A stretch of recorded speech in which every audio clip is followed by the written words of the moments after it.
Jadi kalau tadi pertanyaannya itu mampukah Taliban untuk melakukan melaksanakan pemerintahan yang efektif? Kalau bagi saya pertanyaannya itu mampukah Taliban melaksanakan pemilihan umum untuk presidennya seperti yang dilaksanakan pada tanggal 29 September 2019? Nah, itu tolok ukur yang paling jelas karena itu sudah pernah dilakukan. Sehingga kalau Taliban bisa melaksanakan ini salah satu tolok ukur yang bisa kita pakai untuk menilai mampukah Taliban ini bisa menjadi mengemudikan negara ini ke depan. Karena sepanjang perjalanan sejarah sebelum saya masuk sana, ini mudah-mudahan Taliban ini barangkali bisa merubah. Karena selama ini masa depan Taliban itu tidak ditentukan oleh rakyatnya, tapi ditentukan oleh negeri-negeri yang bertempur membawa permasalahannya di Afghanistan. Nah, kita bisa lihat, saya melihat tuh ada lima negeri yang lima permasalahan yang masuk ada di dalam Taliban. Yang pertama, Amerika Serikat, NATO, dan Rusia. Walaupun Amerika Serikat ini sudah pergi, memang dia sudah pergi, tapi tetap saja dia akan berada di situ melihat sepanjang masih ada ISIS di sana. Memang Taliban bukan ISIS, tapi apabila dianggap, nah ini dianggap melindungi, nah ini akan bermasalah. Bagaimana juga Rusia?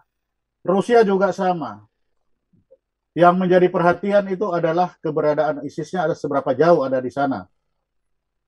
Seberapa jauh nanti perdagangan obat bius yang ada di situ akan masuk ke Rusia. Seberapa jauh pengungsi-pengungsi yang akan ke sana. Nah, ini akan membawa Rusia, Amerika, kalau sudah bicara Amerika, maka dia akan berbicara NATO. NATO akan masuk di situ, melihat perkembangan seberapa jauh eh, Taliban ini dapat mengendalikan itu. Lalu yang kedua, Cina. Tadi Pak Anies Mata Pak Ketua sudah menyampaikan bahwa Cina sudah paling duluan dengan BRI-nya. Dia Cina harus bisa mengamankan BRI. Dia harus bisa Belt Road inisiatifnya itu harus, karena dia sudah banyak menanamkan modal di situ. Dan kalau bagi Cina dia nggak peduli ideologinya, dia nggak peduli. Yang penting ekonomi saya bisa jalan, itu dia akan masuk terus. Dan yang kedua bagi Cina jangan supaya pejuang-pejuang di Uighur ini tidak dilindungi.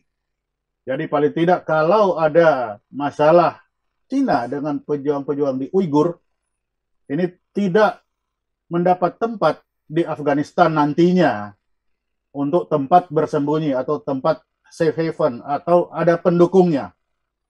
Itu bagi Cina. Sehingga dia akan melihat.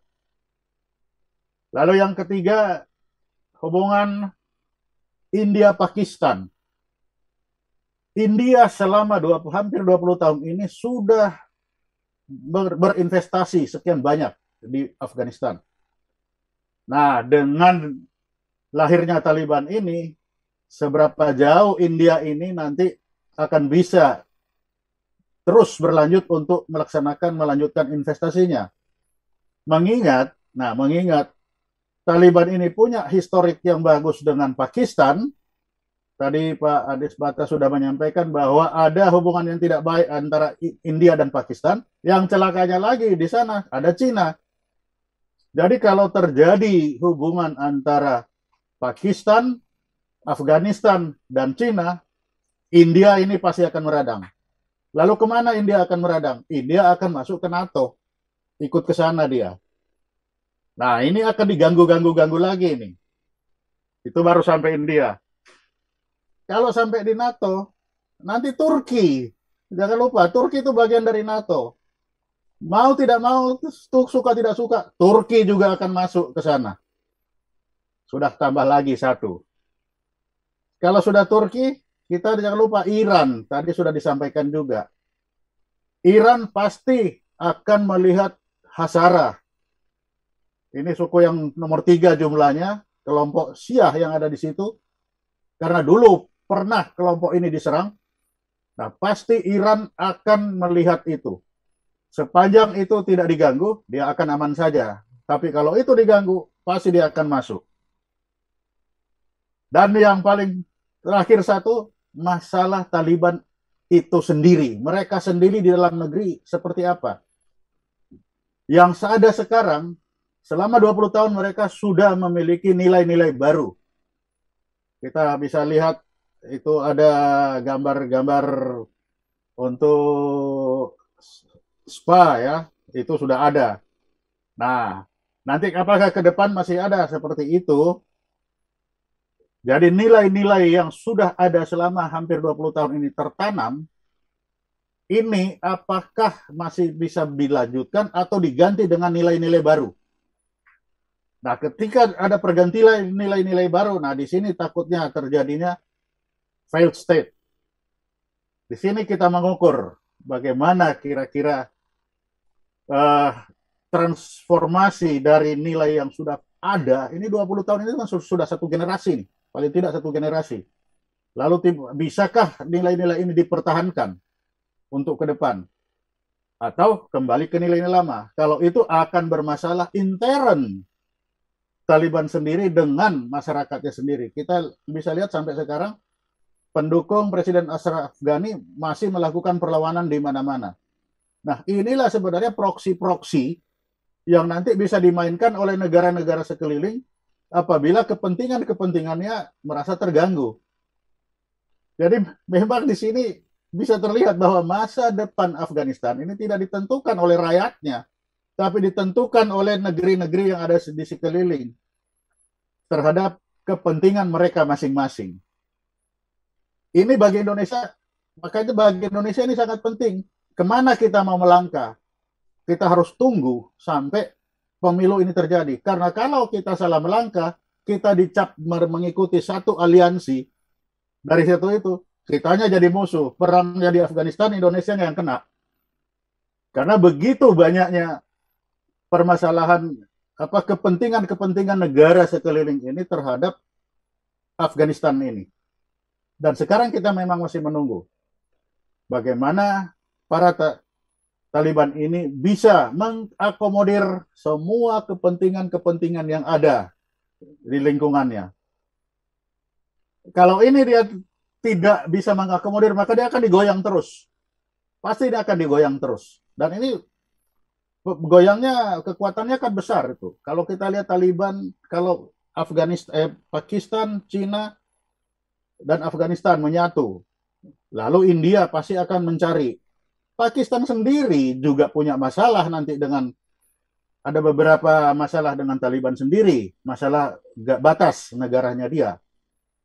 Nah, sehingga juga dia akan melihat seberapa jauh kepentingannya Pakistan ini akan diakomodir oleh pemerintahan yang baru. Memang mumet ini pemerintahan yang baru ini.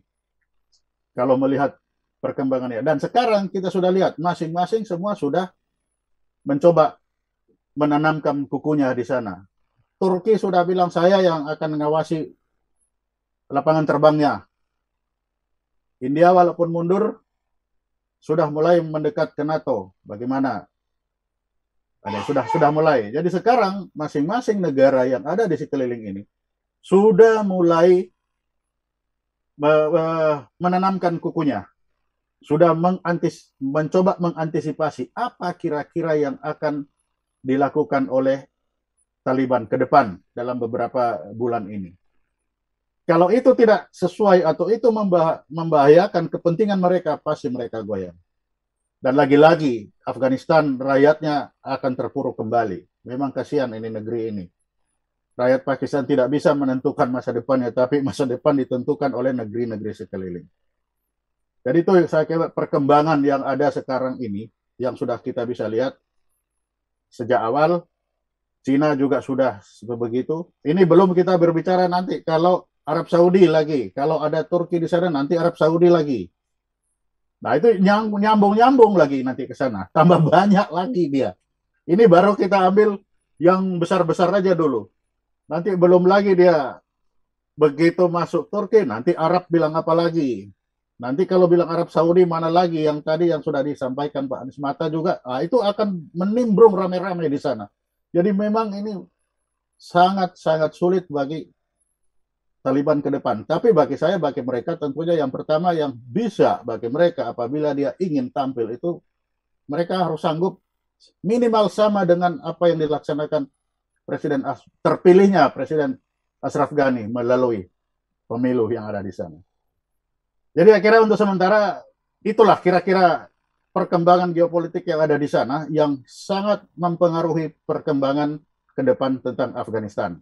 Nanti kalau tidak jelas kita sambung dengan tanya jawab. Gitu, Pak. Oke, terima kasih Pak Ponto. Jadi kalau menurut Pak Ponto, jadi Amerika sama Rusia sama nih Pak ya, sama-sama Oh, sudah pergi dari Afghanistan tapi belum move on gitu ya Pak. oh belum. Dia jadi dalang sekarang, Pak. Kalau kemarin dia jadi wayang, sekarang dia mundur jadi dalang.